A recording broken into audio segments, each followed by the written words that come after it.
Ecco, abbiamo quello che caratterizza, oltre alle altre cose, come abbiamo visto particolari, questo sito di Romanzesu. È questa specie di anfiteatro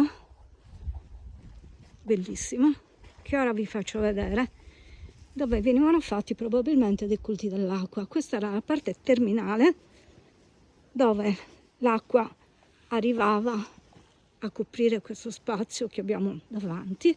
Vedete la perfezione delle sedute. Guardate un po' che roba.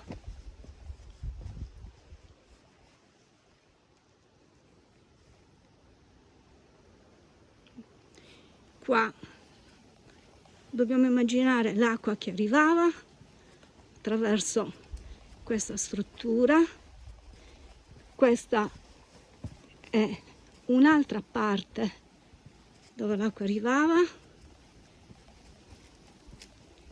Qua abbiamo un ingresso, in un'altra parte ancora, dove da una parte sono conservate le sedute, come vedete.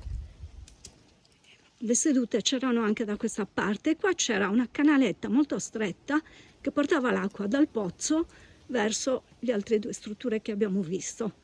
Qua abbiamo due bettili, uno questo, vedete, e un altro qua. Ce n'era anche un terzo che là, non in piedi, insomma, coricato. E qua c'era il pozzo che purtroppo è stato distrutto. Qua c'erano le scale. Tutta questa parte anteriore del pozzo è stata distrutta. Quello che rimane è quello che vi sto facendo vedere.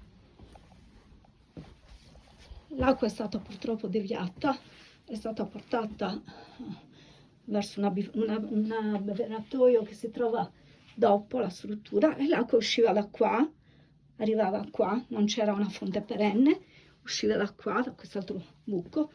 Qua c'era una seduta che è ancora che è ancora conservata, e poi l'acqua faceva questi gradini. Tutta la parte anteriore del pozzo, che era chiuso a tolos, è stata purtroppo distrutta.